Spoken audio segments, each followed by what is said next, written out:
एका सुंदर जंगलात एक रंगीबेरंगी पोपट राहत होता. तो पोपट खूप हुशार आणि प्रामाणिक होता.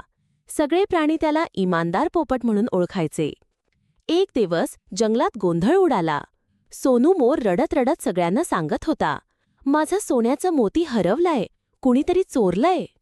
तेव्हा मीनू माकड म्हणाला, मी नाही घेतलं, मी तर उड्या मारत होतो झाडाझाडांवर. पण पोपट शांत होता. तो म्हणाला, आपण घाई न करता शोध घ्यायला हवा. पोपट उडत उडत गेला आणि झाडाखाली त्याला काहीतरी चमकतं दिसलं. तो खाली गेला आणि पाहिलं, अरे, हा तर सोनूचा मोती आहे. त्याच्या मनात विचार आला, हा मोती मी ठेवू का स्वतःजवळ? पण लगेचच त्याला आठवलं, इमानदारी हेच खरं सोनं आहे. तो आनंदाने उडत गेला आणि सोनू मोरला मोती परत दिला.